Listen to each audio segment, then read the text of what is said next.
السلام علیکم ورحمۃ اللہ وبرکاتہ۔ امید کرتی ہوں آپ تمام سسٹرز خیریت سے ہوں گی۔ اللہ تعالیٰ آپ تمام کو اپنے حفظ و امان میں رکھے، آمین یا رب العالمین۔ الانصار انسٹیٹیوٹ کی جانب سے منعقد کی گئی 10 ویکس ورچوئل سیریز ارکان اسلام میں آپ تمام کا تہ دل سے خیر مقدم کرتی ہوں۔ الحمدللہ وما توفیق الا باللہ۔ ارکان اسلام میں ہم نے پہلا ارکان جانا تھا شہادتین کے بارے میں، اور الحمدللہ استاذہ نے بہت اچھے سے اس کو ایکسپلین کرا اور اپنی بات بہت بہترین انداز میں رکھی۔ اللہ تعالیٰ ہم تمام کو عمل کرنے کی توفیق عطا کرے۔ دوسرا ارکان جو ہمارا اسٹارٹ ہوا تھا لاسٹ ویک وہ تھا نماز، جس کا پارٹ 1 الحمدللہ ہم نے جانا تھا۔ آج الحمدللہ ہمارا ٹاپک نماز ہی رہے گا، اس کا پارٹ 2 انشاءاللہ سسٹر خدیجہ فاطمہ اس کو مکمل کریں گی۔ تو میں دعوت دیتی ہوں سسٹر خدیجہ فاطمہ کو، جو کہ ماشاءاللہ عالمہ فاضلہ حافظہ ہیں، وہ آئیں اور اپنے عنوان پر خطاب فرمائیں۔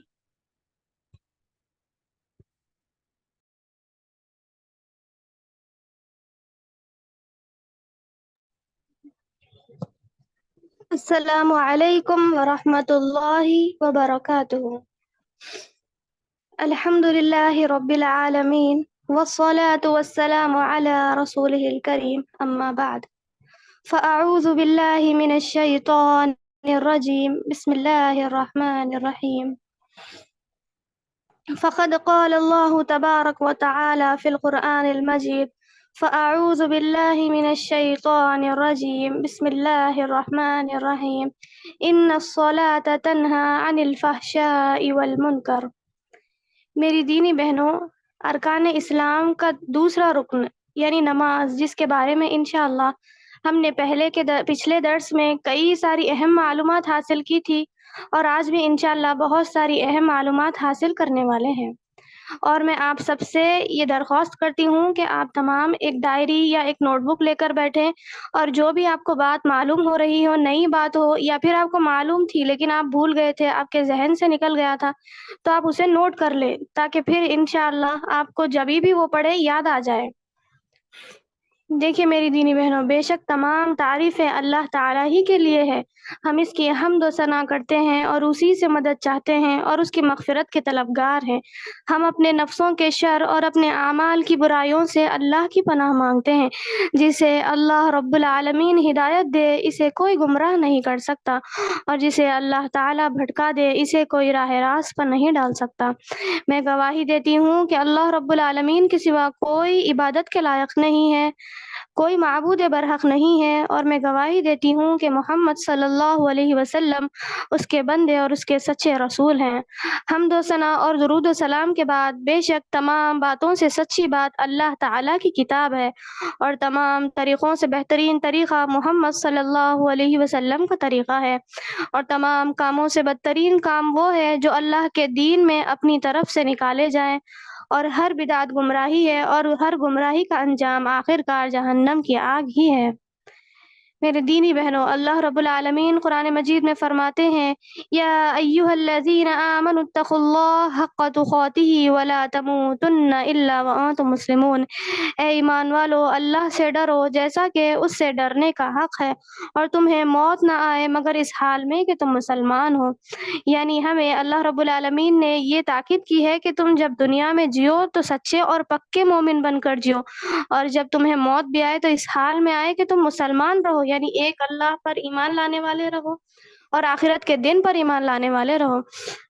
اور میری دینی بہنوں، اس دنیا میں کئی لوگ ہیں، کئی سارے لوگ ہیں، لیکن اللہ رب العالمین نے ان سب میں ہمیں دین علم حاصل کرنے کے لیے چنا ہے، تو یہ ہمارے لیے بڑے اعزاز کی بات ہے کہ ہمیں دین کا صحیح طریقہ معلوم ہو جائے، صحیح کتاب و سنت معلوم ہو جائے۔ اگر کسی ایک شخص بھی ہماری طرف سے ہدایت پائے نا، تو اللہ رب العالمین کے یہاں ہماری مغفرت کا یہی ذریعہ کافی ہے انشاءاللہ۔ تو دیکھیے میری دینی بہنوں، یہ بہت بڑی قسمت کی بات ہے کہ آج ہم یہاں جمع ہوئے ہیں، اور اس انسٹیٹیوٹ کا میں بہت زیادہ زیادہ شکریہ ادا کرتی ہوں کہ انہوں نے ہمیں یہ دوسرا موقع دیا ہے کہ نماز کے بارے میں ہم کچھ باتیں سن سکیں، کچھ باتیں کہہ سکیں۔ اب دیکھیے میری دینی بہنوں، صحیح بخاری اور مسلم میں نبی اکرم صلی اللہ علیہ وسلم کا ارشاد ہے، بنی الاسلام علی خمس شہادت ان لا الہ الا اللہ وان محمد رسول اللہ واقام الصلاۃ وایتاء الزکاۃ وحج البیت وصیام رمضان۔ یعنی حدیث شریف ہے یہ، اسلام کی بنیاد 5 چیزوں پر رکھی گئی ہے۔ سب سے پہلے اس بات کی شہادت دینا کہ اللہ کے سوا کوئی معبود برحق نہیں اور محمد صلی اللہ علیہ وسلم اللہ کے بندے اور اس کے رسول ہیں، اور دوسرا ہے نماز قائم کرنا، تیسرا ہے زکوٰۃ ادا کرنا، اور چوتھا ہے بیت اللہ شریف کا حج کرنا اور رمضان المبارک کے روزے رکھنا۔ میری دینی بہنوں، اگر ان 5 ارکان میں سے کوئی ایک رکن بھی ادا نہیں کرتا اور اس پر عمل نہیں کرتا تو وہ سیدھا دین سے خارج ہو جائے گا، دین سے نکل جائے گا۔ اگرچہ ہم آپس میں ایک دوسرے کے ساتھ مل رہے ہیں، گھوم رہے ہیں، اسلامی معاشرے میں رہ رہے ہیں، لیکن وہ اس حال سے بے خبر ہوتا ہے کہ اسے دین اسلام سے خارج کر دیا گیا ہے۔ یعنی نماز، اب دیکھیے میری دینی بہنوں، جیسا کہ ہم نے لاسٹ دروس میں توحید کے بارے میں سنا، اس کی اہمیت جانی کہ اس کے بغیر تو ہماری عبادت ہی قبول نہیں ہوتی۔ کوئی اگر اللہ پر ایمان رکھنے والا ہو تو اسے چاہیے کہ وہ مکمل اللہ ہی پر ایمان رکھے۔ کوئی نماز پڑھ رہا ہو تو اس کا یہ ایمان ہونا چاہیے کہ میں نماز اسی لیے پڑھ رہا ہوں کیوں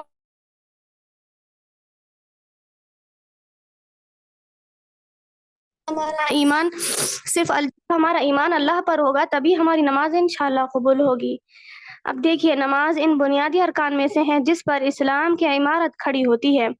میری دینی بہنوں، یہ نماز، روزہ، زکوٰۃ، توحید، اس کا علم حاصل کرنا ہمارے لیے فرض ہے، اور فرض علم حاصل کرنے پر نفل عبادات کا ثواب لکھا گیا ہے۔ یعنی کہ ہم جو یہاں پر اب علم حاصل کر رہے ہیں نا، تو فرشتے ہمارے نام اعمال میں نفل عبادت جیسے نفل نمازیں، نفل روزہ، نفل صدقات، ان تمام کا انشاءاللہ ہمارے حق میں ثواب لکھا جائے گا، ہمارے نام اعمال میں ان تمام کا ثواب لکھا جائے گا۔ سبحان اللہ۔ میری دینی بہنوں، ہم نے نماز کی فرضیت اور اہمیت کے بارے میں لاسٹ درس میں جانا تھا کہ ان کا علم حاصل کرنا کیا ہے، ہر مسلمان پر فرض ہے، وضو کا ہو، غسل کا ہو، ہر مسلمان پر اس کا جاننا ضروری ہے۔ اور اسی طریقے سے ہم نے یہ بھی جانا تھا کہ نماز کب فرض ہوئی تھی، معراج کی رات، یعنی شب معراج میں اللہ رب العالمین نے آپ صلی اللہ علیہ وسلم کو 7ویں آسمانوں کے اوپر نماز کا تحفہ دیا۔ 50 نمازیں آپ کی امت پر فرض کی گئی تھی، جس میں تخفیف اور آسانی کے بعد نمازیں 5 بنا دی گئی، لیکن اللہ رب العالمین کا یہ احسان جو ہم پر جو 5 نمازیں اللہ نے فرض کی ہے، تو اس کا ثواب اللہ رب العالمین ہمیں انشاءاللہ 50 نمازوں کے برابر دیں گے۔ سبحان اللہ۔ میری دینی بہنوں، دیکھیے کتنی بڑی بات ہے، اللہ رب العالمین نے تخفیف کر دی نبی صلی اللہ علیہ وسلم کے کہنے پر، تو آج ہمارے لیے بڑی شرم کی بات ہوگی کہ اگر ہم یہ 5 نمازوں کو بھی صحیح طریقے سے ادا نہیں کر سکیں گے۔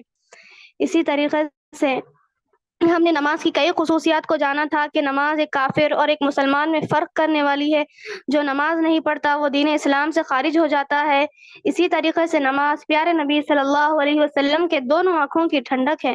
نماز اللہ کے نبی صلی اللہ علیہ وسلم کی آخری وصیت ہے، جب آپ کی زبان میں حرکت باقی تھی تب تک آپ یہی فرماتے رہے، الصلاۃ الصلاۃ، یعنی نماز نماز۔ دیکھیے نماز کتنی زیادہ اہمیت ہے، اسی لیے تو کہا گیا ہے نا کہ اگر نماز آپ کھڑے ہو کر نہیں پڑھ سکتے تو بیٹھ کر پڑھو، بیٹھ کر نہیں پڑھ سکتے تو لیٹ کر اشارے کے ذریعے نماز کو ادا کرو۔ لیکن نماز کی کسی بھی حال میں ہم سے چھوٹ نہیں ہے، کسی بھی حال میں نماز معاف نہیں ہے۔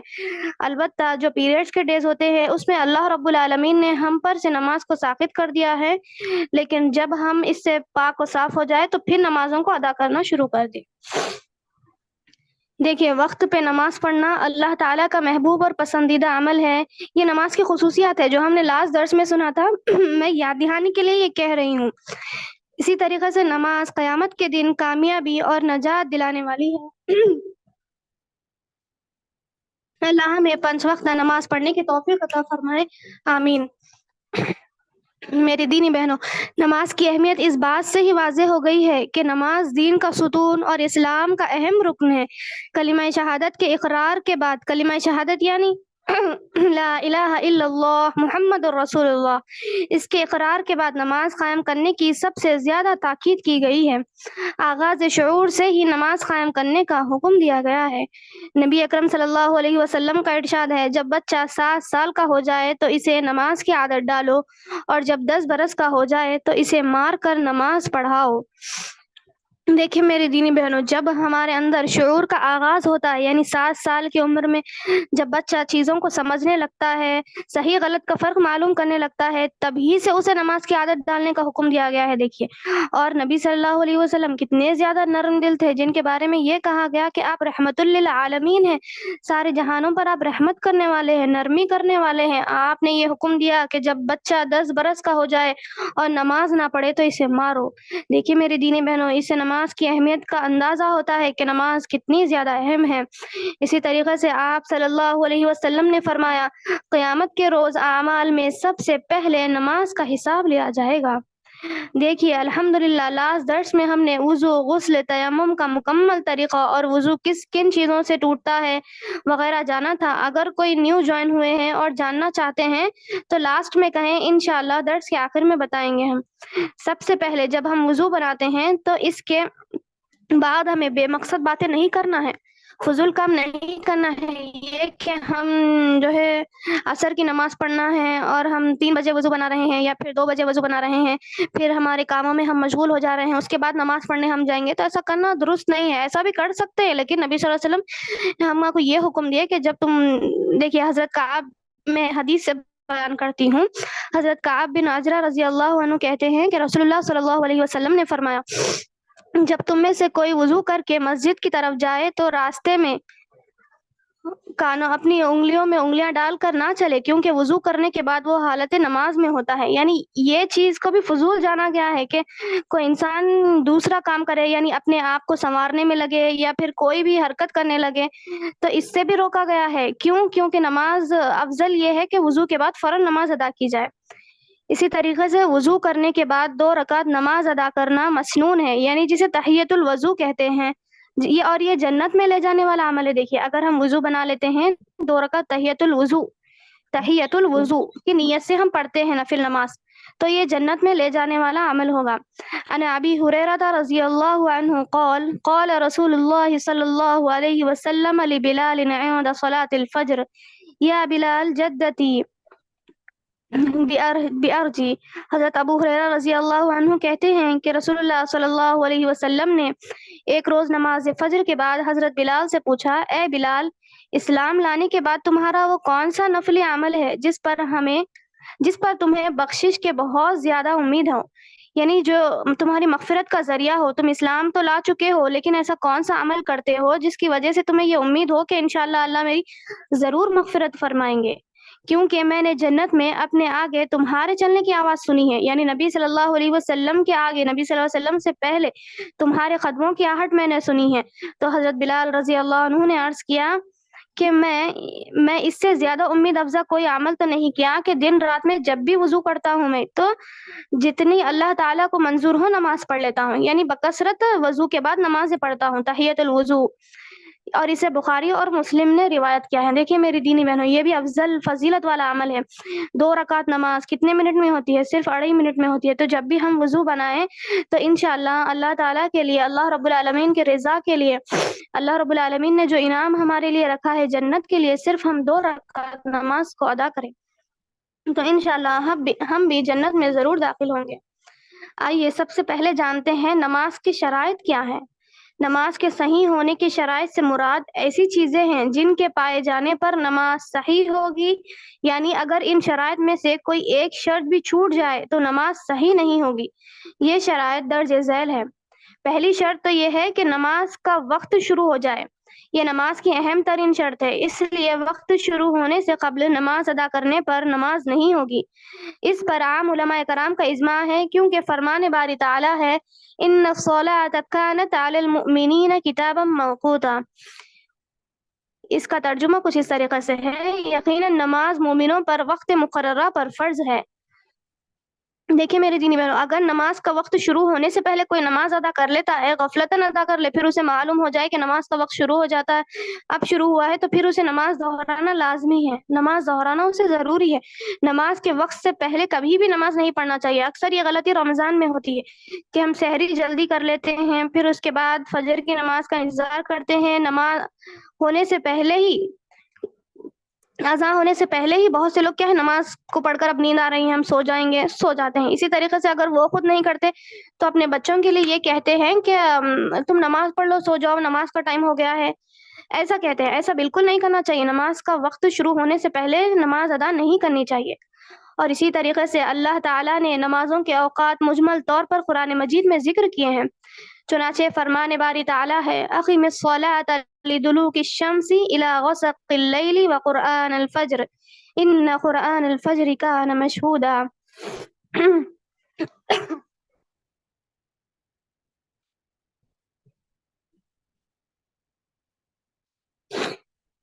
آپ زوال آفات سے لے کر رات کے اندھیرے تک نماز قائم کریں اور فجر کے وقت قرآن پڑھنے کا التزام کیجیے، کیونکہ فجر کے وقت قرآن پڑھنے پر فرشتے حاضر ہوتے ہیں۔ سورہ بنی اسرائیل آیت نمبر 28۔ تو اس آیت کریمہ میں زوال شمس سے لے کر رات کے اندھیرے تک، یعنی آدھے دن سے لے کر آدھی رات تک کا ذکر ہے، جس میں 4 نمازیں ظہر، عصر، مغرب اور عشاء آتی ہے۔ پھر ان نمازوں کے اوقات رسول اللہ صلی اللہ علیہ وسلم نے سنت مبارکہ میں تفصیل سے بیان کیے ہیں۔ اللہ تعالیٰ کی حکمت کا تقاضا ہے کہ یہ نمازیں اوقات مقررہ میں ادا کی جائیں۔ یہ نمازیں جب اس کا وقت شروع ہوتا ہے تبھی ادا کی جائے، تاکہ بندے اور رب کے مابین ان نمازوں کے دوران مدت میں تعلق قائم رہے۔ یہ بالکل اسی طرح ہے کہ جس طرح وقتاً فوقتاً درخت کو پانی دیا جاتا ہے، صرف ایک ہی بار پانی دے کر درخت کو چھوڑ نہیں دیا جاتا۔ اسی طریقے سے ایک انسان کو بھی جب وہ پھلنا چاہتا ہے، پھولنا چاہتا ہے، اس دنیا میں بھی آگے بڑھنا چاہتا ہے اور آخرت میں بھی کامیاب ہونا چاہتا ہے، تو اس کے لیے لازم ہے اور ضروری ہے کہ وہ نمازوں کو وقت پر ادا کرے اور 5 نمازوں کی پابندی کرے۔ اور دیکھیے میری دینی بہنوں، پھر یہ نمازیں وقت مقررہ میں تقسیم کرنے کی حکمت یہ بھی ہے کہ ایک ہی وقت میں اگر ان کی ادائیگی کا حکم دیا جاتا ہے، یعنی تم 5 نمازوں کو ایک ہی وقت میں ادا کرو، تو یہ بندے پر کہیں بوجھ نہ ہو اور وہ اکتا نہ جائے۔ اسی لیے اللہ تعالیٰ نے مختلف اوقات رکھے ہیں اور اللہ تعالیٰ سب سے بہتر فیصلہ کرنے والے ہیں۔ سبحان اللہ و بحمدہ، سبحان اللہ العظیم۔ میری دینی بہنوں، دیکھیے اللہ تعالیٰ ہر وقت ہمارے بارے میں آسانیاں فراہم کرنے والے ہیں، اور خود نبی صلی اللہ علیہ وسلم نے یہ فرما دیا ہے کہ ان الدین یسر، بے شک دین تو آسان ہے۔ اگر ہم دین حاصل کرنے کے لیے بیٹھیں، اللہ اور اس کے رسول کی محبت ہمارے دل میں لے کر بیٹھیں، تو یقیناً یہ دین حاصل کرنا اور اس دین پر عمل کرنا ہمارے لیے بہت آسان ہو جائے گا، ہمارے لیے بہت ہی زیادہ ہم ثواب حاصل کر سکتے ہیں اگر ہم دین کے احکامات پر، اسلام کے احکامات پر یہ سوچ کر عمل کرنے بیٹھے کہ اللہ تعالیٰ انشاءاللہ ضرور اس پر ہمیں ثواب دے گا۔ کیونکہ ایک مومن کا دیکھیے کھانا پینا، سونا، اٹھنا، بیٹھنا، یہ سب چیزیں عبادت میں شامل ہے۔ کب عبادت میں شامل ہے؟ اس وقت جب وہ اپنے تمام کاموں کو دین اور قرآن و سنت کے مطابق کرتا ہے، یعنی جب وہ کھانا کھاتا ہے تو اس سے پہلے دعا پڑھتا ہے، کھانے کے بعد دعا پڑھتا ہے۔ اسی طریقے سے جب لباس پہنتا ہے تو دعا پڑھتا ہے، جب وہ لیٹتا ہے تو سوتے وقت کی دعا پڑھتا ہے، اسی طریقے سے جب وہ گھر سے باہر نکلتا ہے تو گھر سے نکلنے کی دعا پڑھتا ہے۔ یہ تمام چیزوں کا جب وہ اہتمام کرتا ہے اور ہر چیز کو میانہ روی اختیار رکھتا ہے، یعنی سختی نہیں کرتا ہے، تو یہ سب چیزیں اس کی بخشش کا ذریعہ بنتی ہیں، اور اللہ رب العالمین کے ہاں حسن سلوک کی تو بہت زیادہ اہمیت ہے۔ قیامت کے روز ایسے شخص کا پلڑا سب سے زیادہ بھاری ہوگا جو حسن سلوک کرنے والا ہوگا۔ دیکھیے میری دینی بہنوں، حدیث میں تفصیلی ذکر جو نمازوں کے بارے میں کیا گیا ہے اس میں یہ بھی ہے کہ نبی صلی اللہ علیہ وسلم نے فرمایا ظہر کا وقت زوال سے لے کر آدمی کے سائے کے برابر ہونے تک ہے، یعنی اور پھر اس کے بعد عصر کا وقت شروع ہوتا ہے، اور عصر کا وقت سورج کے زرد رنگ ہونے تک ہے، اور مغرب کا وقت سرخی غائب ہونے تک ہے۔ اور عشاء کا وقت درمیانی نصف یعنی رات تک ہے، آدھی رات تک، جسے ہم 12 بجے کہہ سکتے ہیں، 12 بجے تک. اور صبح کی نماز کا وقت طلوع فجر سے لے کر سورج طلوع ہونے تک ہے. یعنی سورج طلوع ہونے کا ٹائم آج کل ہم فون میں بھی معلوم کر لے سکتے ہیں کہ کب کیا ہے سورج نکلنے والا ہے. اس کے ذریعے ہمیں نماز اس کے بعد نہیں پڑھنا ہے. اس کے بعد نماز نہیں پڑھنا ہے. کیوں نہیں پڑھنا ہے؟ کیونکہ جب سورج طلوع ہو جائے تو نماز پڑھنے سے نبی صلی اللہ علیہ وسلم نے ہمیں رک جانے کا حکم دیا ہے، اور فرمایا کیونکہ وہ شیطان کے سینگوں کے درمیان طلوع ہوتا ہے سورج. صحیح مسلم کی روایت ہے. دیکھیے میرے دینی بہنوں، اب ہم کیا کرتے ہیں آج کل نماز کا آخری وقت معلوم کر لیتے ہیں. یعنی ظہر کی نماز کا وقت سمجھے مثلاً 2:45 تک ہے، تو ہماری پوری کوشش یہ ہوتی ہے کہ ہم 2:30 بجے کے بعد ظہر کی نماز پڑھیں.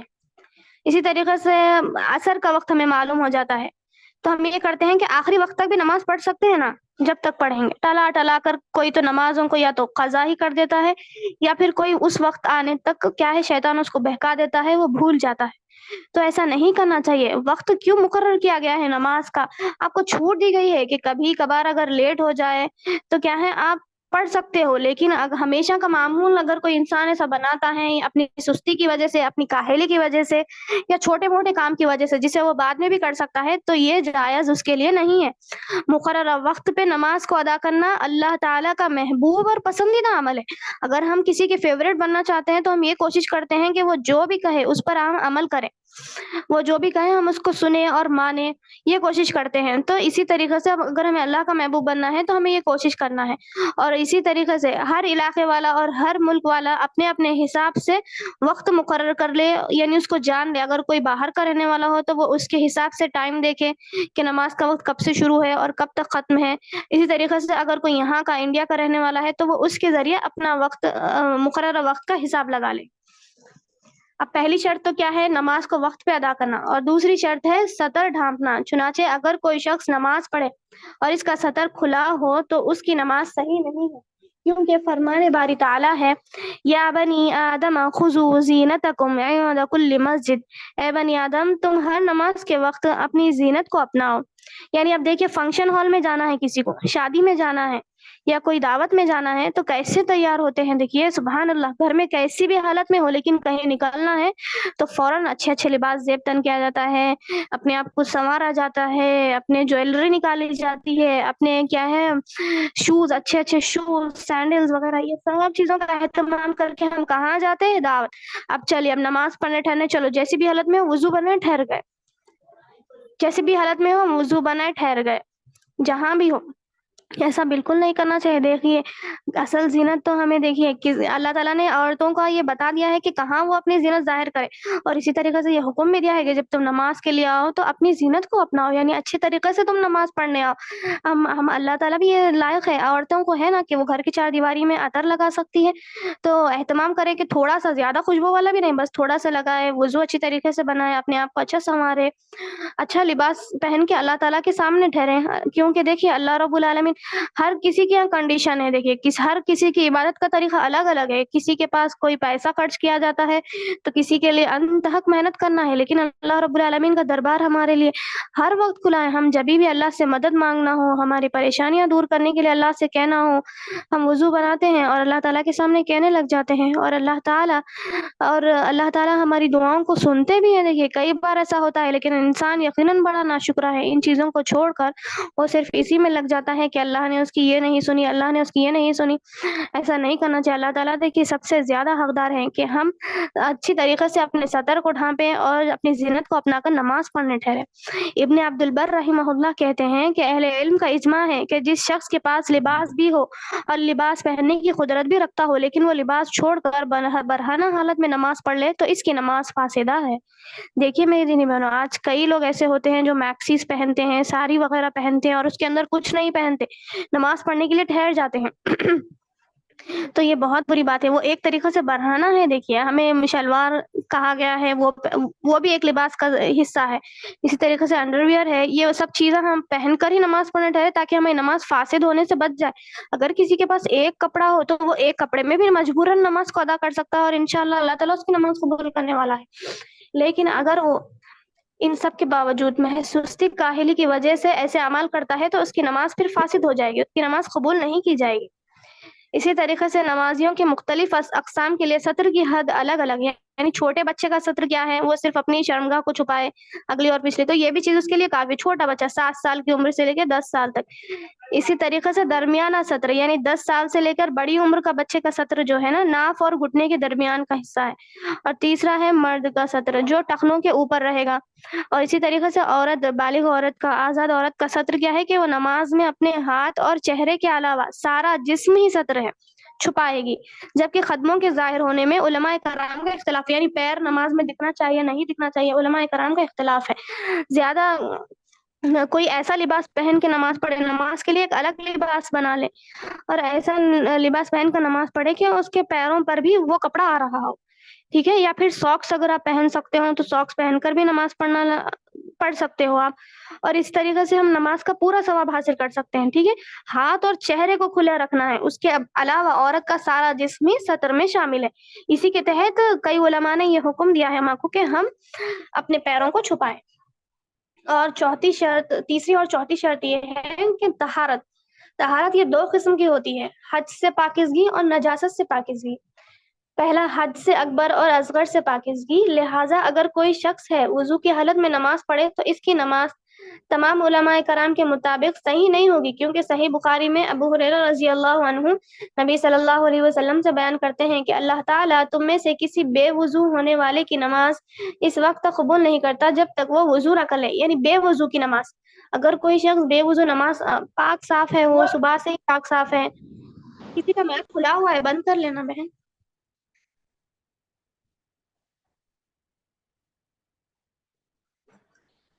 اب دیکھیے، کوئی پاک اور صاف ہو کر نماز پڑھنے ٹھہرنا چاہتا ہے تو وہ نماز پڑھ سکتا ہے؟ نہیں پڑھ سکتا۔ کیوں؟ کیونکہ اسے وضو بنانا شرط ہے، وضو کی شرط رکھی گئی ہے، وضو بنائے گا تبھی نماز پڑھے گا، جس کی وضو نہیں اس کی نماز نہیں۔ اسی طریقے سے دوسرا کیا ہے؟ نجاست سے پاکیزگی، نجاست سے طہارت۔ چنانچہ اگر کوئی شخص ایسی حالت میں نماز ادا کرے کہ اسے نجاست لگی ہوئی ہو اور اسے اس نجاست کا علم بھی ہو تو اس کی نماز صحیح نہیں ہوگی۔ نمازی کو نجاست سے 3 جگہوں میں بچنا ہے۔ پہلی جگہ بدن، لہٰذا پورے بدن پر کوئی نجاست نہ لگی ہو۔ اس کی دلیل صحیح مسلم میں سیدنا ابن عباس رضی اللہ عنہ بیان کرتے ہیں کہ رسول اللہ صلی اللہ علیہ وسلم نے فرمایا، یعنی نبی صلی اللہ علیہ وسلم 2 قبروں کے پاس سے گزرے تو آپ صلی اللہ علیہ وسلم نے فرمایا ان دونوں کو عذاب دیا جا رہا ہے، لیکن انہیں کسی بہت بڑے عمل میں گناہ کا عذاب نہیں دیا جا رہا ہے۔ ان میں سے ایک چغلی کیا کرتا تھا اور دوسرا شخص پیشاب کے چھینٹوں سے نہیں بچتا تھا، یعنی جب وہ باتھ روم کو جاتا تھا تو اس طریقے سے وہ یورین کرتا تھا کہ اس کے یورین کے قطرے چھینٹے اس کے پیروں وغیرہ پر یا کسی چیز پر، جسم کے کسی حصے پر اڑ جائیں۔ دیکھیے پہلے کی امتوں میں، بنی اسرائیل وغیرہ کی امتوں میں یہ حکم دیا گیا تھا کہ اگر پیشاب کے چھینٹے کسی پر اچھل جائیں تو وہ اتنا سخت، یعنی بے احتیاطی سے یہ کام نہیں کرنا ہے، آپ کو احتیاط کے ساتھ کرنا ہے۔ اگر کوئی بے احتیاطی سے کرتا تھا تو اسے گوشت کا وہ حصہ کاٹ کر عبادت کرنے کا حکم دیا گیا تھا۔ دیکھیے لیکن امت مسلمہ پر اللہ تعالیٰ نے احسان کیا ہے کہ اگر کسی جسم وغیرہ کے حصے پر یہ اڑ جائے نا تو اسے پانی سے دھو لیں، صاف طہارت حاصل کر لیں اور اس کے بعد نماز ادا کریں۔ تو اسی لیے اس چیز سے بچنا چاہیے کیونکہ یہ عذاب قبر کا سبب بنتا ہے۔ اور اسی طریقے سے بدن کیا ہے ہمارا پوری طریقے سے پاک اور صاف ہونا چاہیے۔ پھر دوسری جگہ کیا ہے؟ 3 جگہوں سے بچنا ہے نا ماں کو نجاست۔ دوسری جگہ لباس، اس کی صحیح بخاری میں دلیل ہے کہ سیدہ اسماء بنت ابی بکر رضی اللہ عنہما سے مروی ہے، آپ کہتی ہے کہ ایک عورت نبی صلی اللہ علیہ وسلم کے پاس آئی اور کہنے لگی ہم میں سے کسی کو حیض آ جاتا ہے اور وہ کپڑے کو لگ جائے تو کیا کرے؟ تو آپ صلی اللہ علیہ وسلم نے فرمایا اسے کھرچ لے اور پانی سے مل لے اور اس پر پانی بہا لے اور نماز پڑھ لے۔ کئی مرتبہ ایسا ہوتا ہے نا کہ اگر پیریڈ کا بلڈ کسی کے کپڑوں وغیرہ پر لگ جاتا ہے تو وہ اسے اگر صاف دھو لے، ٹھیک ہے، صاف دھو لے، لیکن پھر بھی اس پر تھوڑا سا دھبا وغیرہ یا نشان باقی ہے تو دھونے کے بعد وہ نماز اس میں ادا کر سکتی ہے، وہ نشان باقی رہنے سے اس کا کوئی اثر نہیں ہو سکتا، ٹھیک ہے۔ تو کیا معلوم ہوا کہ سب سے پہلے بدن پاک ہونا چاہیے، دوسری چیز جگہ پاک ہونا چاہیے، اور تیسری چیز نماز کی جگہ پاک ہو، ٹھیک ہے۔ بدن پاک ہو، لباس پاک ہو، اور تیسرا ہے نماز کی جگہ پاک ہو۔ اس کی دلیل صحیح بخاری میں سیدنا انس بن مالک رضی اللہ عنہ سے مروی ہے کہ ایک بدو شخص یعنی دیہاتی شخص مسجد میں آتا ہے اور مسجد کے کونے میں پیشاب کر دیتا ہے تو لوگوں نے اسے روکا تو آپ صلی اللہ علیہ وسلم نے لوگوں کو روکنے سے منع کیا۔ پھر جب وہ پیشاب سے فارغ ہو گیا یعنی یورین سے فارغ ہو گیا تو نبی صلی اللہ علیہ وسلم نے پانی سے بھرے ہوئے ایک ڈول اس پر ڈال دینے کا حکم دیا اور بہا دیا اور کہا کہ تم دوبارہ مسجد میں یہ کام نہ کرو۔ تو دیکھیں میری دینی بہنوں، جگہ کا بھی پاک ہونا بہت زیادہ ضروری ہے، اور اللہ تعالیٰ نے ابن آدم کو یہ فضیلت بخشی ہے کہ یہ تمام زمین، یہ پوری دنیا کی زمین سجدہ کرنے کے لیے حلال کر دی گئی ہے، یعنی نماز کے لیے حلال کر دی گئی ہے۔ اگر نماز کا وقت ہو رہا ہے تو یہ لازمی اور ضروری نہیں ہے کہ کوئی مسجد میں ہی جا کر نماز پڑھے یا کوئی باہر ہو تو اپنے گھر میں ہی جا کر نماز پڑھے، ایسا نہیں ہے۔ اگر کسی کو معلوم ہو جائے کہ نماز کا وقت ہو گیا ہے تو وہ جس جگہ پر ہو، ایسی جگہ، اسی جگہ میں ایسی جگہ ڈھونڈ لے جہاں وہ نماز پڑھ سکتا ہو، تو فوراً نماز کو ادا کر لے۔ میری دینی بہنوں، پانچویں شرط ہے قبلہ رخ ہونا۔ چنانچہ اگر کوئی شخص قبلہ سمت چھوڑ کر کسی اور سمت میں نماز ادا کرے حالانکہ وہ قبلہ رخ ہونے پر قادر بھی ہو، تو اس کی نماز علماء کرام کے اجماع کے مطابق باطل ہے، کیونکہ فرمان باری تعالیٰ ہے، سورۃ البقرہ آیت نمبر 144 میں اللہ تعالیٰ کا فرمان ہے، فَوَلِّ وَجْهَكَ شَطْرَ الْمَسْجِدِ الْحَرَامِ وَحَيْثُ مَا كُنتُمْ فَوَلُّوا وُجُوهَكُمْ شَطْرَهُ۔ اپنا چہرہ مسجد الحرام کی جانب مسجد الحرام کی جانب پھیر لے، اور تم جہاں بھی ہو تو تم اپنے چہروں کو اسی طرف پھیر لو۔ اور اسی طرح نماز میں غلطی کرنے والے کی حدیث میں نبی صلی اللہ علیہ وسلم کا فرمان ہے کہ پھر قبلہ رخ ہو جاؤ اور تکبیر کہو۔ تو معلوم یہ ہوا کہ اگر ہم کہیں نئی جگہ جاتے ہیں تو ہمیں قبلے کا اندازہ نہیں ہوتا، دیکھیے کہ قبلہ کس طرف ہوگا، ہم یہ اندازہ کرنا مشکل ہوتا ہے۔ تو اب نماز نکلنے کا ڈر ہو تو ہم نماز ادا کر لیں، کافی ہے یہ چیز۔ لیکن اگر ہمیں معلوم ہو سکتا ہے کہ قبلہ کہاں ہے، ہم قبلے کا اندازہ کس طریقے سے لگا سکتے ہیں یا کسی سے پوچھ کر لگا سکتے ہیں، تو قبلے کا اندازہ پوچھ کر ہی نماز کو پڑھنا ہے۔ ایسا نہیں کہ کہیں جائے ہم ٹھہرے نماز پڑھ لیں، ایسا نہیں۔ ہمارا لوکیشن نماز پڑھتے وقت کس طرف ہونا ہے؟ مسجد الحرام کی جانب ہونا ہے، بیت اللہ کی طرف ہونا ہے۔ ہمارا قبلہ اول کیا تھا؟ مسجد اقصی، ہمارا پہلا قبلہ جہاں ہمیں رک کر کے نماز پڑھنے کا حکم دیا گیا تھا، مسجد اقصی تھا، جس کی حفاظت کے لیے آج غزہ والے لوگ، فلسطین والے لوگ اپنی جانوں کو اللہ کی راہ میں پیش کر رہے ہیں۔ میری دینی بہنوں، کتنی بڑی بات ہے کہ اللہ تعالیٰ نے ہم کو حالت امن میں رکھا ہے، اور اس کے باوجود ہمارے یہاں کوئی کیا ہے، حالت امن میں ہے، ہم یہاں پر کوئی بمباری نہیں ہو رہی ہے، کوئی گن شوٹ نہیں ہو رہا ہے، اس کے باوجود ہم نماز ادا کرنے سے اللہ رب العالمین کے ہاں نہیں کر رہے ہیں۔ تو سوچئے کتنی بڑی ہمیں تو یہ لازم ہونا چاہیے تھا کہ ہم ہر روز شکرانے کی نماز پڑھیں، اور اس کے ساتھ ساتھ غزہ والوں کے لیے دعائیں کریں، اور اس کے ساتھ ساتھ مسجد اقصی کی حفاظت کے لیے دعائیں کریں، اور یہودیوں کی بربادی کی دعائیں کریں۔ تو میری دینی بہنوں، یہ اندازے لگائے جا رہے ہیں کہ یقیناً یہ قیامت سے پہلے ہونے والی علامات ہے جو ایک ایک کر کے ظاہر ہو رہی ہے۔ تو اس پر ہمیں الرٹ ہو جانا چاہیے، ہمیں اپنی دنیا میں ہمیں اپنی غفلت سے بیدار ہو جانا چاہیے، ہمیں اپنی نیند سے بیدار ہو جانا چاہیے، غفلت بھری نیند سے، اور ہمیں پکا اور سچا مسلمان ہونا چاہیے، اور نماز، روزہ، زکوٰۃ، حج جیسے عبادات کا صحیح علم حاصل کر کے اس پر عمل کرنے کی کوشش کرنا چاہیے۔ جیسا کہ میں نے لاسٹ درس میں بھی کہا تھا کہ اگر کسی کو بخار ہوتا ہے، کسی کو کوئی بیماری ہوتی ہے، تو اسے کوئی بھی چیز کھانے کا سجیشن کیا جاتا ہے، یعنی اگر تم یہ فلاں گولی کھا لو یا یہ میڈیسن لو، یہ میڈیسن اچھی ہو تو ہم فوراً کھا لیتے ہیں، نہیں، پہلے اس کا تحقیق کرتے ہیں یا ڈاکٹر کو بتاتے ہیں کیا یہ کھانا چاہیے، یا یہ میں کھا رہی تھی اس سے کوئی سائیڈ افیکٹ تو نہیں ہوا۔ کیوں یہ کہتے ہیں ہم؟ کیونکہ ہمیں کوئی نقصان نہ ہو، اگر ہمیں نقصان ہو جائے تو ہمیں یہ برداشت کرنا ہے، لیکن اگر دین پر کوئی نقصان ہو جائے، اگر کوئی ہم ایسا عمل کر رہے ہیں جو قرآن و حدیث کے خلاف ہو، قرآن و سنت کے خلاف ہو، تو پھر ہمیں ڈر جانا چاہیے۔ اللہ رب العالمین جہاں بہت زیادہ غفور الرحیم ہے، وہیں اللہ تعالیٰ نے یہ بھی فرمایا ان بطش ربک لشدید، بے شک تمہارے رب کی پکڑ بڑی سخت ہے۔ تو میری دینی بہنوں، یہ وقت جو ہمیں مل رہا ہے، ہمیں اپنی اصلاح کے لیے مل رہا ہے، ہم اپنی اصلاح کر لیں تاکہ جب اللہ رب العالمین ہمیں بلائے تو ہم اللہ تعالیٰ سے اس حال میں ملے کہ ہم اس کو راضی اور خوش کرنے والے رہیں انشاءاللہ۔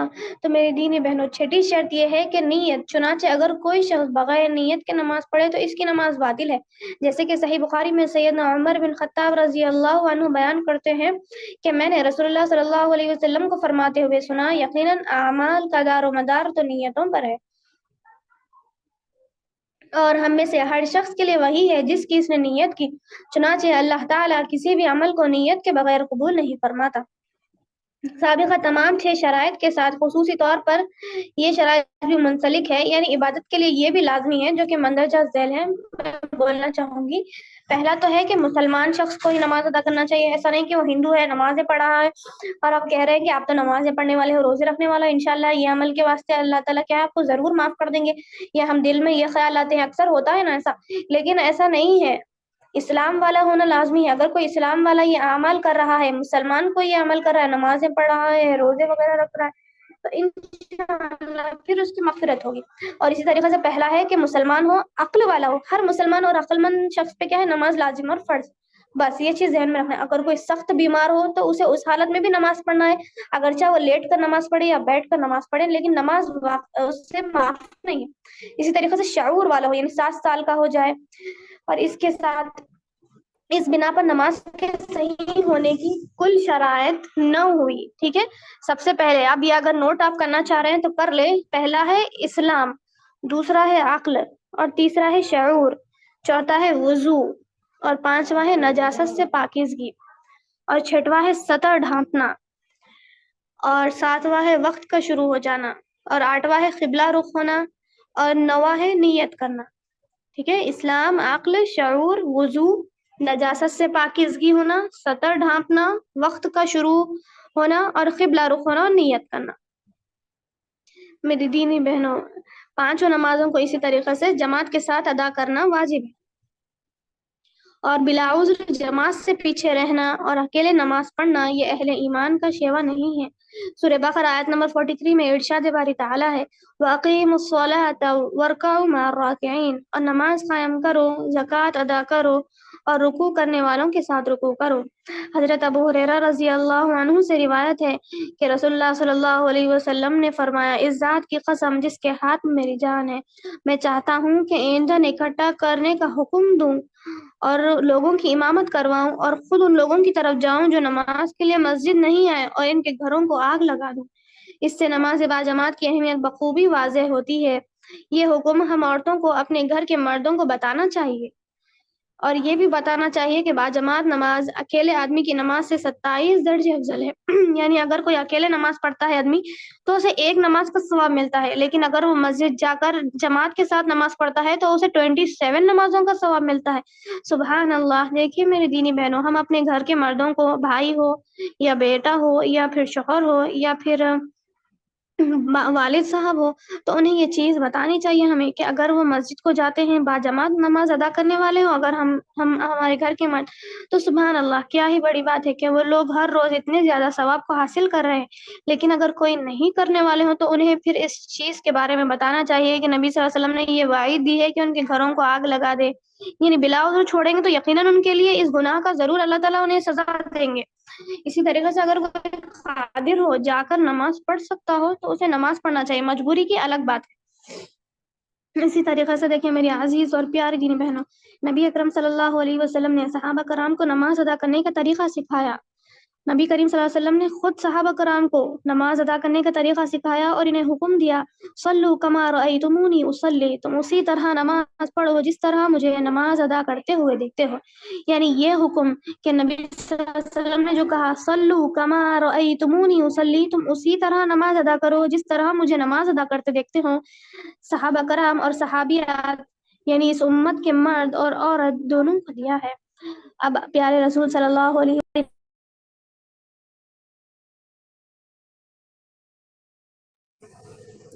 اب میں پیش کرنا چاہوں گی۔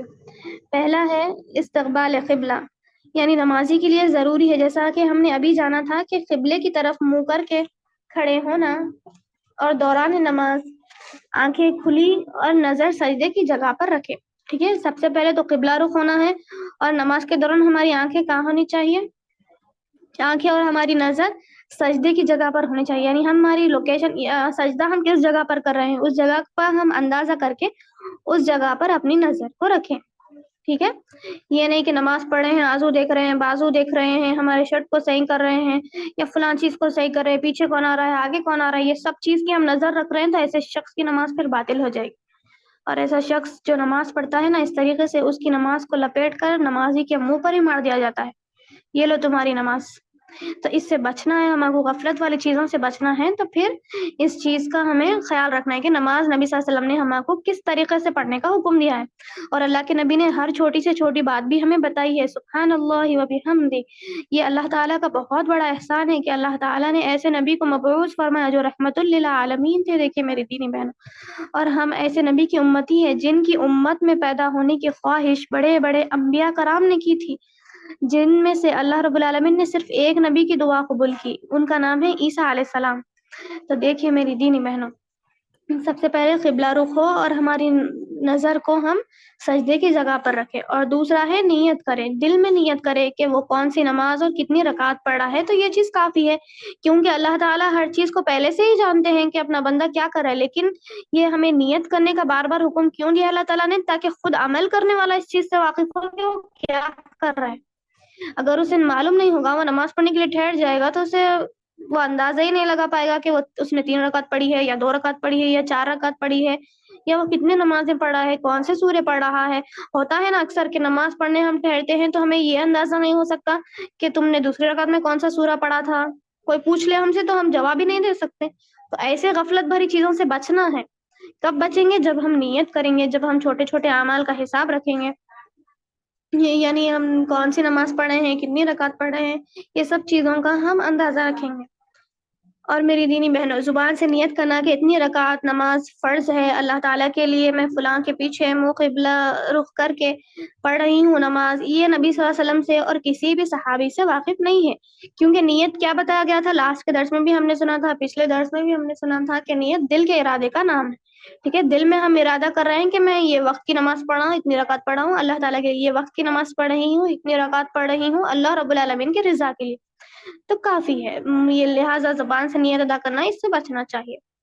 تیسرا ہے تکبیر تحریمہ، یعنی یہ دل میں نیت کی جائے، نیت کر کے سب سے پہلے تو ہم نیت کر لیں گے، پھر اس کے بعد اللہ اکبر کہتے ہوئے دونوں ہاتھوں کو کندھوں کے برابر یا کانوں کی لو کے برابر اٹھائیں گے، اس طرح اٹھائیں کہ ہاتھوں کی انگلیاں کھلی ہوئی ہو اور ہتھیلیاں قبلہ رخ ہو۔ ٹھیک ہے، تکبیر تحریمہ یعنی اللہ اکبر کہتے ہوئے دونوں ہاتھوں کو اٹھانا ہے۔ کہاں تک اٹھا سکتے ہیں ہم؟ یا تو ہم کندھوں تک اٹھا سکتے ہیں یا پھر کانوں کی لو کے برابر اٹھا سکتے ہیں، اور اسی طریقے سے ہماری انگلیاں کھلی ہوئی رکھنا ہے، انگلیاں ملا کے چپکا کے نہیں اٹھانا ہے ہم جب اللہ اکبر کہتے ہیں تو، اور ہتھیلیاں قبلہ رخ کرنا ہے۔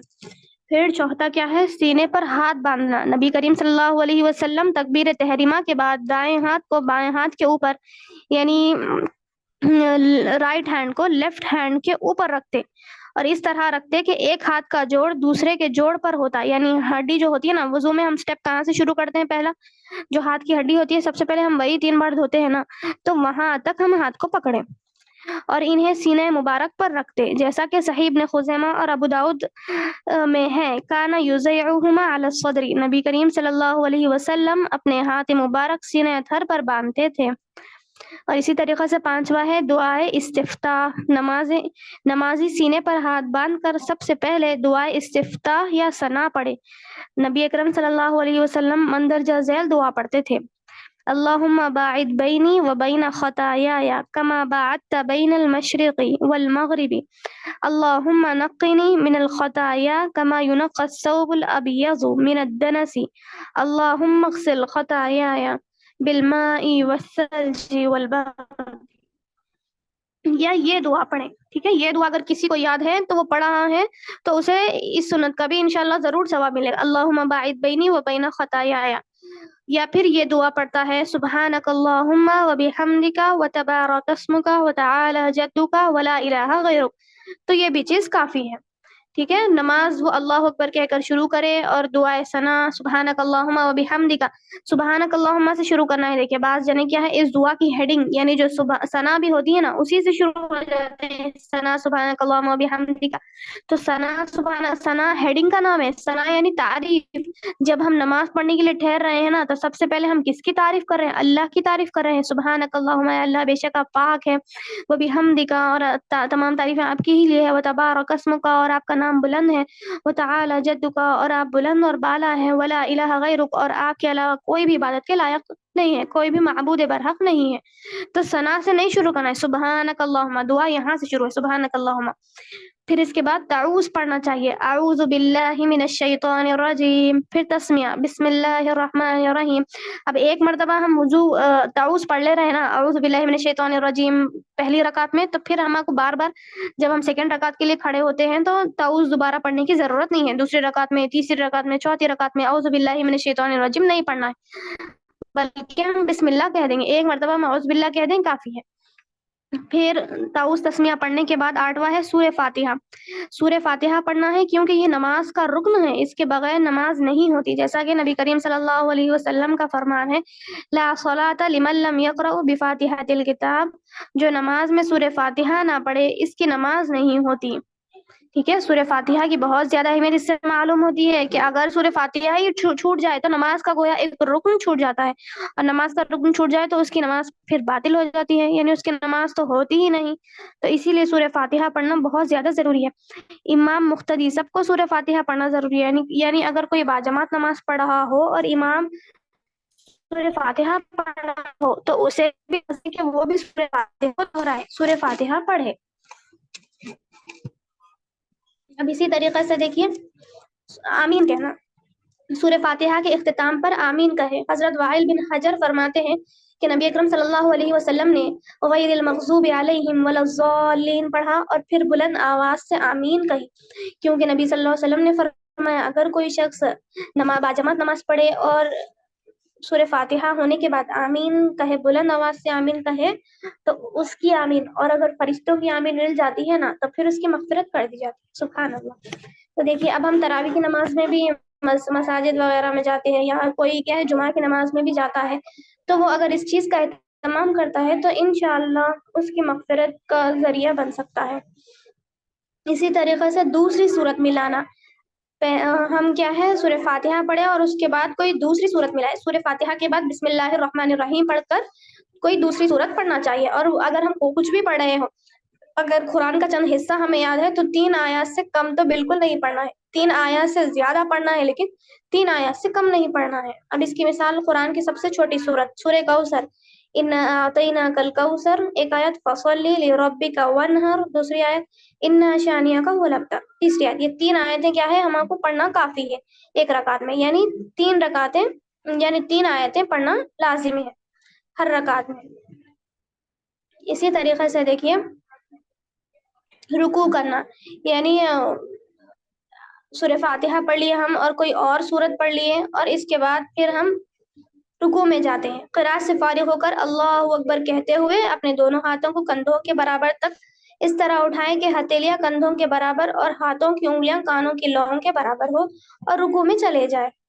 ٹھیک ہے، دونوں ہاتھ کندھوں کے برابر تک اس طرح اٹھائیں کہ ہتھیلیاں کندھوں کے برابر اور ہاتھوں کی انگلیاں کانوں کی لو کے برابر ہو اور رکوع میں پھر چلے جائیں۔ پھر رکوع میں دونوں ہاتھ گھٹنوں پر اس طرح رکھے جیسا کہ گھٹنوں کو پکڑ کر رکھا ہو، یعنی ہم ویٹ کیا کر رہے ہیں، گھٹنوں کو کس کر پکڑ رہے ہیں، اس طریقے سے اپنے ہاتھ کو کیا ہے پھیلا کر گھٹنوں کو پکڑ لینا چاہیے اور اپنے بازوؤں کو پہلوؤں سے الگ رکھے۔ جب ہم رکوع میں جاتے ہیں نا تو ہمارے ہاتھ پیٹ پر یا پیٹھ پر یا کسی چیز سے چپک کر نہیں رہنے چاہیے، دور رکھنا ہے، اسپیس رکھنا ہے ان کو، جیسا کہ گھٹنوں۔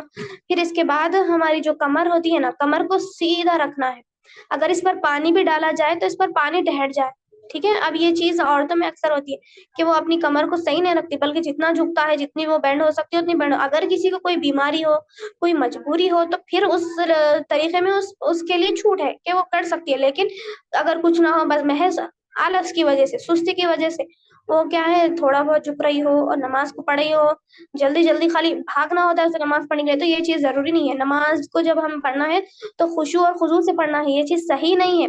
نماز کو جب ہم پڑھیں گے تو خشوع اور خضوع کے ساتھ پڑھیں گے، اور کمر کیا ہے برابر رکھیں، نہ بہت نیچے جھکائیں اور نہ اوپر اٹھائیں، اور نظر کیا رکھنا ہے ہم کو، رکوع میں ہو ہم چاہے کوئی بھی کام میں ہو، سجدے کی جگہ پر رکھیں اپنی نظر۔ اس کے بعد دیکھیے رکوع کی تسبیحات پڑھے، اطمینان کے ساتھ رکوع کرے اور کم از کم 3 مرتبہ مندرجہ ذیل تسبیح پڑھے، سبحان ربی العظیم، سبحان ربی العظیم، سبحان ربی العظیم، پاک ہے میرا عظمت والا رب، کم سے کم 3 مرتبہ پڑھے۔ اگر کوئی اور زیادہ بھی پڑھ سکتا ہے تو وہ پھر 5 مرتبہ بھی پڑھ سکتا ہے، 7 مرتبہ بھی پڑھ سکتا ہے، سبحان ربی العظیم۔ پھر رکوع سے اٹھتے وقت کہے سمع اللہ لمن حمدہ، اللہ نے تعریف کرنے والی کی تعریف سن لی. اس جملے کو کہیں ایک مرتبہ رکوع سے اٹھتے وقت سمع اللہ لمن حمدہ. اور اس کے ساتھ ساتھ کیا کرنا ہے ہم کو؟ دونوں ہاتھ اسی طرح کندھوں کے برابر تک اٹھائے جس طرح رکوع پہ جاتے وقت اٹھائے تھے. ٹھیک ہے. پھر اس کے بعد قوما کی دعا پڑھے، یعنی رکوع کے بعد بالکل سیدھے کھڑے ہو کر یہ دعا پڑھنا ہے. ربنا ولک الحمد حمدا کثیرا طیبا مبارکا فیہ. میرے ساتھ دوہرائے آپ لوگ یہ دعا. ربنا ولک الحمد حمدا کثیرا طیبا مبارکا فیہ. ربنا ولک الحمد حمدا کثیرا طیبا مبارکا فیہ. ربنا ولک الحمد حمدا کثیرا طیبا مبارکا فیہ. رکوع سے کھڑے ہو کر رکوع سے اٹھ کر ہمیں قوما کرنا کہتے ہیں، یعنی کھڑے ہونا، بالکل سیدھے کھڑے ہونا. میں دیکھتی ہوں کہ اکثر لوگ تو ایسے ہوتے ہیں رکوع سے سیدھا کھڑے ہو بھی نہیں پاتے، سجدے میں چلے جاتے ہیں. استغفر اللہ، ٹھونگے مارتے ہیں بس نماز میں. یہ چیز بالکل بھی جائز نہیں ہے، کیونکہ وہ نماز کا ایک حصہ چھوڑ رہے ہیں. قوما کرنا جسے کہتے ہیں، بالکل سیدھے کھڑے ہونا کہ ہر ہڈی اپنی اصلی حالت پر باقی ہو جائے. نبی صلی اللہ علیہ وسلم ایسے کھڑا ہوتے تھے، تو ایسے کھڑے ہونا ہے ہم کو. اگر جلد بازی میں فوراً سجدے میں اٹھ بھی نہیں پاتے، سجدے میں چلے جاتے. کوئی لوگ تو اٹھتے بھی نہیں، رکوع میں ہوتے ہیں، رکوع سے ڈائریکٹ سجدے میں چلے جاتے ہیں. استغفر اللہ، اس چیز سے بچنا ہے ہم کو. دیکھیے پھر اس کے بعد قوما کرنے کے بعد سجدہ کرنا. قوما کے بعد اللہ اکبر کہہ کر سجدے کے لیے جھک جائے. جب ہم سجدے کے لیے جائیں تب ہم کیا اپنے دونوں ہاتھ کاندھوں تک اٹھانا لازمی اور ضروری نہیں، سجدے کے لیے چلے جائیں اللہ اکبر کہتے ہوئے. پھر اس اور زمین پر پہلے ہاتھ رکھے اور بعد میں گھٹنے. جب ہم سجدے کے لیے جا رہے ہیں نا تو پہلے اپنی جانماز پہ ہم اپنے ہاتھوں کو رکھیں، پھر اس کے بعد اپنے گھٹنے بیٹھنے چاہیے. پہلے ہم گھٹنوں کو بٹھا کر پھر ہاتھ رکھے، تو اس طرح کی بیٹھک کو اونٹ کی بیٹھک کہا گیا. یعنی اونٹ اس طرح بیٹھتا ہے، تو ہمیں اونٹ کی نقل نہیں کرنا ہے، اونٹ کی دیکھا دیکھی ہمیں نہیں کرنا ہے. اسی لیے پہلے ہاتھوں کو رکھے اور بعد میں گھٹنے رکھے. اور اسی طرح 7 اعضاء پر سجدہ کرے، یعنی ناک اور پیشانی، دونوں ہاتھ، دونوں گھٹنے اور دونوں پاؤں زمین کو چھوئے. سجدہ ہمیں کتنے اعضاء پر کرنے کا حکم دیا گیا ہے؟ سجدہ ہمیں 5 اعضاء کتنے اعضاء پر 8 اعضاء پر ہمیں سجدہ کرنے، 7 اعضاء پر کتنے 7 اعضاء پر، یعنی جسم کے 7 حصوں پر ہمیں سجدہ کرنے کا حکم دیا گیا. 7 حصوں سے ناک ہو گئی اور پیشانی اور دونوں ہاتھ اور دونوں گھٹنے اور دونوں پاؤں زمین کو چھوئیں. اس طریقے سے ہاتھوں کی انگلیاں کھلی ہو اور ساتھ میں ملی ہوئی ہو. بازو پہلوؤں سے اور پیٹ رانوں سے الگ ہو. مائک بند کر لے پلیز. دیکھیے ہاتھوں کی انگلیاں کھلی ہو اور ساتھ ملی ہوئی ہو، اور اسی طریقے سے بازو پہلوؤں سے اور پیٹ رانوں سے الگ ہو. جب ہم سجدے میں جائیں نا تو ہمارا پیٹ اور ران ملے ہوئے، یعنی چپکے ہوئے نہیں رہنا ہے. پیٹ اور رانوں میں جگہ رہنا ہے، تھوڑی اسپیس رہنا ہے. نبی صلی اللہ علیہ وسلم کیا بولے کہ تم اپنا سجدہ اس طریقے سے کرو کہ اگر تمہارے سجدے کے درمیان میں سے کوئی بکری کا بچہ جانا چاہے تو وہ آسانی سے چلا جائے. اتنی اسپیس رکھ کر ہمیں سجدہ کرنا ہے. اور اسی طریقے سے اپنی ایڑیاں ملی ہوئی ہو، دونوں پیروں کی ایڑیوں کو دور دور نہیں رکھنا ہے، ملا کے رکھنا ہے دونوں پیروں کو ہمیں. کس میں؟ سجدے میں. اور انگلیاں قبلہ رخ ہونا ہے، تھوڑا ٹرن کر کے انگلیوں کو رکھنا ہے ہم کو. اور نہایت اطمینان کے ساتھ سجدہ کرنا. ٹھیک ہے. 7 اعضاء پر یعنی ناک، پیشانی، دونوں ہاتھ، دونوں گھٹنے اور دونوں پاؤں زمین کو چھوئے. پھر اس کے بعد سجدے کی دعائیں کم از کم 3 مرتبہ پڑھیں. سبحان ربی الاعلی، سبحان ربی الاعلی، سبحان ربی الاعلی. پھر اس کے ساتھ دیکھیے 2 سجدوں کے درمیان اللہ اکبر کہتے ہوئے اٹھیں ہم. اللہ اکبر کہتے ہوئے اٹھنے کے بعد اپنے بائیں پاؤں کو بچھا کر، ٹھیک ہے، بائیں پاؤں کو بچھا کر اس پر سیدھے بیٹھ جائے. جانماز پہ کیسا بیٹھے؟ ہم لیفٹ پیر کو بچھا کے اس کے اوپر بیٹھے اور دائیں پیر کو اسی طرح کھڑا رکھے جس طرح سجدے میں تھا. ٹھیک ہے. لیفٹ پیر کو بچھانا ہے اور سیدھے پیر کو کھڑا رکھنا ہے.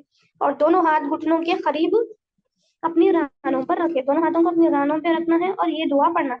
اللہم اغفر لی ورحمنی واہدنی واجبرنی وعافنی وارزقنی وارفعنی.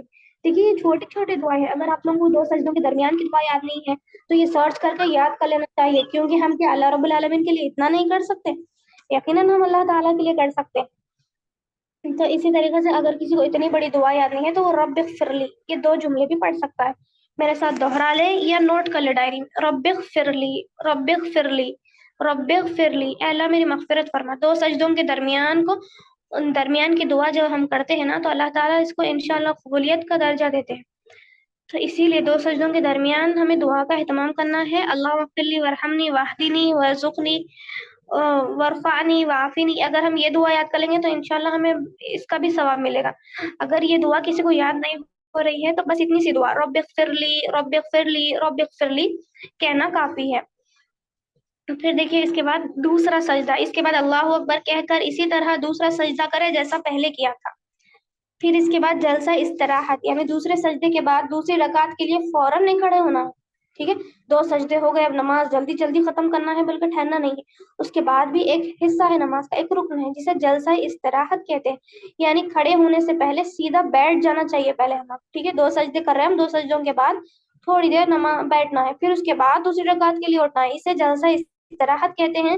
سیدھے بیٹھ کر ہاتھوں پر وزن دے کر اس طرح اٹھے کہ پہلے گھٹنے زمین سے اوپر اٹھائیں اور بعد میں ہاتھوں پر وزن دے کے پہلے گھٹنوں کو اٹھانا ہے پھر ہاتھ کو اٹھانا ہے. دیکھیں اللہ رب العالمین کا بے انتہا فضل و احسان ہے کہ اللہ نے ہم کو نماز کا طریقہ ایسا بتایا ہے جسے سائنس نے سب سے بہترین ایکسرسائز بھی کہا ہے.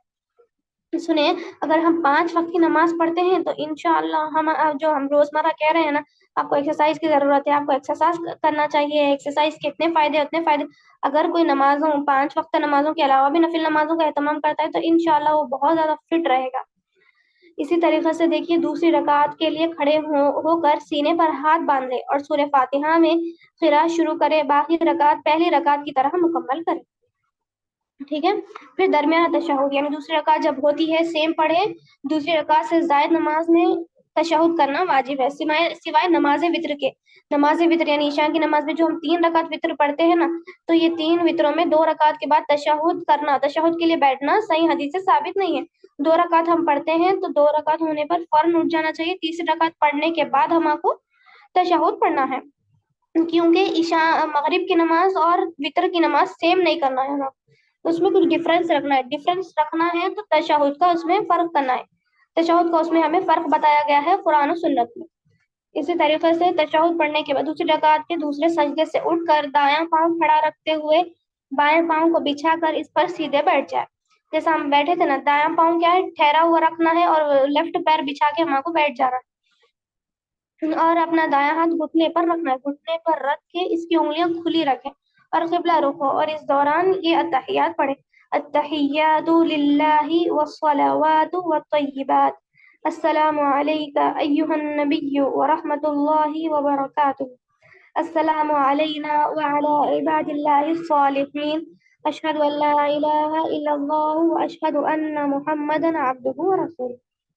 اگر کسی کو غلطی ہو تو وہ التحیات درست کر لے, التحیات کو یاد کر لے, کیونکہ یہ ایسی چیزیں ہیں جن کے درست نہ ہونے پر ہمیں گناہ کا امکان ہے, ہمیں اللہ رب العالمین سزا دیں گے. دیکھیے یاد کر لیں, کسی کی عمر کیا ہے 25 سال ہے, کسی کی عمر 40 سال ہے, کسی کی عمر 35 سال ہے, کسی کی عمر 30 سال ہے, لیکن کیا ہے تشہد انہیں یاد نہیں ہے, درود ابراہیم انہیں یاد نہیں ہے, نماز کی دعا استفتاح انہیں یاد نہیں ہے. بہت زیادہ بے شرمی والی بات ہے. دیکھیے میری دینی بہن, بہت زیادہ, ہم خود کو مسلمان بھی کہتے ہیں اور فرض میں ہونے والی چیزیں ہمیں صحیح طریقے سے یاد نہیں ہے, اس میں غلطیاں ہیں, صحیح طریقے سے ہمیں اس کی معلومات نہیں ہے. اب دیکھیں میری دینی بہنوں, تشہد میں انگلی اٹھا کر رکھنا یا مسلسل حرکت دیتے رہنا دونوں جائز ہے. تشہد میں ہم التحیات جب پڑھتے ہیں نا تو انگلی کو حرکت دینا شروع کرتے, تھوڑا تھوڑا آہستہ آہستہ ہلا, زور زور سے ہلانا. بازو والوں کو ڈسٹربنس ہو رہا ہو یا کوئی کہہ رہا ہے یہ فلاں یہ تو کیا کر رہا ہے, یہ ایسا جائز نہیں. اللہ کے نبی صلی اللہ علیہ وسلم حدیث میں کیا حکم دیے کہ انگلی کو حرکت دے, بس حرکت دے آہستہ, کیونکہ نبی صلی اللہ علیہ وسلم نے کہا کہ جب کوئی تشہد میں کیا ہے انگلی کو حرکت دیتا ہے تو پھر اس کے حرکت دینے سے شیطان کو لوہے کا گرس پڑتا ہے. یعنی شیطان ہم کو دن بھر میں ہم سے گناہ کے کام کرواتا ہے, ہم سے کیا ہے شیطان بہت زیادہ برائیاں کرواتا ہے. تو اگر ہمیں اس کا بدلہ نکالنا ہے تو کیا ہے, نماز میں تشہد کرنا ہے, تشہد میں انگلی اٹھانا ہے, انگلی کو حرکت دینا ہے, جس کے ذریعے سے شیطان کو لوہے کی گرس کے مار پڑتے جائیں گے نا تو اسے تکلیف ہوتے جائے گی. تو دیکھیے میری دینی بہنوں, تشہد میں انگلی کو اٹھا کر رکھنا ہے اور آخر تشہد تک اسے ایسے ہی رکھنا ہے. یعنی تشہد پڑھے ہم درود ابراہیم پڑھ رہے ہیں, اسی طریقے سے اللہم انی ظلمت نفسی یہ دعائیں وغیرہ پڑھ رہے ہیں, تو اس میں انگلی کو مسلسل حرکت دینا ہے. پھر اس کے بعد دیکھیے درمیانی تشہد میں اگر کوئی درود پاک پڑھنا چاہے تو جائز و ثابت ہے، یعنی دوسری رکعت میں بھی اگر کوئی درود پاک پڑھنا چاہے اللہم صلی علی محمد وعلی آل محمد کما صلیت علی ابراہیم، تو یہ ثابت ہے، لیکن اس کے بعد کی دعا نہیں پڑھنا ہے، تیسری رکعت کے لیے ٹھہر جانا ہے اسے۔ بھول سے بھی اگر کوئی پڑھ لے تو کیا ہے، اس پر سجدے سہو واجب نہیں ہے، وہ نماز کو پڑھ سکتا ہے، کوئی اس سے غلطی سرزد نہیں ہوئی۔